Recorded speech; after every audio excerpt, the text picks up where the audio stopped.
It was almost midnight when Ethan Miller's car rolled into Raven Hill, a forgotten town in northern Pennsylvania.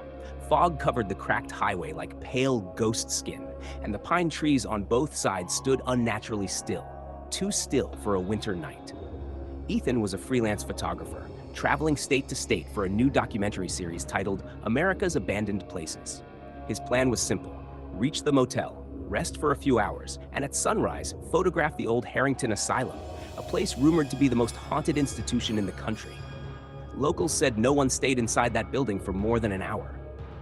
Ethan, however, didn't believe in ghosts. He believed in stories, light, angles, and shadows. Fear to him was just a tool. But Raven Hill wasn't interested in being just another story. When he reached Mason's roadside motel, the neon sign flickered violently, buzzing like angry insects trapped inside glass. The entire parking lot was empty, except for a single rust-eaten pickup truck, covered in dust thick enough to write on. Inside the office, the old receptionist, Mrs. Calloway, didn't look up as Ethan entered. She sat perfectly still, face pale, eyes fixed at the security monitor. "You're here for the asylum, aren't you?" she whispered without turning her head. Ethan hesitated. "Yes, Sunrise Shoot." Her voice was barely a breath. "Do not stay inside after dark. People think it's the building that's haunted, but it's not. It's something else." Before he could ask, she pushed the room key toward him with a trembling hand and added only one word: "Run." The room was cheap but clean. Ethan placed his camera bag on the table and glanced through the window. The fog was thicker now, moving in waves across the ground as if breathing. From the distance, he could faintly see the silhouette of Harrington Asylum, the enormous crooked structure looking like a broken spine against the moonlight. He wasn't tired, but something about the silence of the town made him uneasy.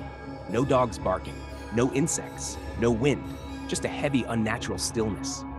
At around 1:30 a.m., while reviewing photos on his laptop, Ethan heard it. A knock on the door. Slow, gentle, almost polite. He froze. No footsteps outside. No shadow under the door. Just 3 measured knocks. Knock, knock, knock. He waited. The knock didn't come again. Ethan laughed nervously, convincing himself it was probably some late traveler looking for the office. But when he sat down again, knock, knock, knock. This time from the window. Ethan's heart slammed inside his chest. He slowly turned his head toward the window. The curtain trembled slightly, from the inside, not the outside. He grabbed his camera, switched the lens, and snapped a photo through the curtain without pulling it back. The flash lit up the room for a split second.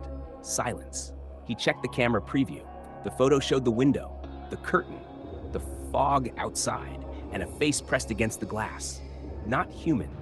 Its features were stretched, as if someone had pulled skin over a skull too large. The eyes were deep black pits, and the mouth was wide, far wider than a human mouth should be, smiling, but not with joy. With hunger. Ethan staggered back, chest tight, throat closing. The window was now perfectly still, but he could hear breathing, slow, heavy breathing, not from the window, from inside the room.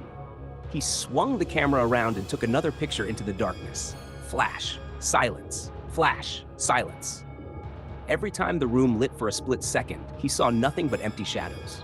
On the third flash, the preview appeared automatically. Ethan felt the blood drain from his body. Because in that split second of brightness, the thing was standing behind him, leaning over his shoulder, its long fingers almost touching the back of his neck.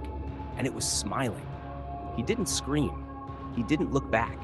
He ran. Bursting out of the motel room, he sprinted across the empty parking lot. The fog wrapped around him like icy hands. His breath came in violent gasps. Behind him, he heard something stepping out of the room, but not with normal footsteps. It sounded like bones cracking, joints twisting, skin stretching. Ethan didn't look back. He dove into his car, started the engine with trembling hands, and sped toward the only place lit by moonlight, the asylum. The asylum gates stood half open, as if expecting him. The building towered above him, windows dark, broken, and hollow like dead eyes. Ethan knew he should keep driving, but something forced him toward the entrance, as if invisible wires pulled him forward. Inside, the air smelled of rust and old paper. The hallways were endless, lined with peeling paint and rusted wheelchairs. His flashlight flickered as he walked deeper. He shouldn't have stopped walking. He shouldn't have turned around. But he felt breath on his neck. He whipped around with the flashlight. No one. but the wheelchair at the end of the hallway by itself, rolling silently toward him. Ethan stumbled back and pointed the flashlight everywhere, shaking uncontrollably. The wheelchair stopped just a few inches away. Something was written on the seat cushion, carved violently into the old leather. "We saw your pictures." His mind spun. Then the lights above him, dead for decades, blazed on one by one, stretching down the hallway like a runway. And at the far end of that glowing corridor stood a tall, crooked silhouette. It tilted its head slowly, too slowly. Then it started walking, not running, not crawling, walking, as if it already knew he couldn't escape. Ethan turned and ran into the nearest room. Inside was an old patient ward, metal beds lined both sides. But the sheets were moving, rising, falling, as if dozens of invisible bodies lay under them, breathing in unison. The breathing stopped, all at once. Then the sheets began sliding off the beds one by one, pulled by something Ethan couldn't see. They piled onto the floor, forming a single white mound. The mound shivered, then something inside began pushing upward. Ethan bolted out of the room, sprinting down staircase after staircase. The building felt alive, shifting around him, leading him deeper instead of toward an exit. He finally reached the basement, cold, black, silent. In the middle of the room stood a single chair. On it lay his camera, still on, still recording. The screen showed live footage from behind him.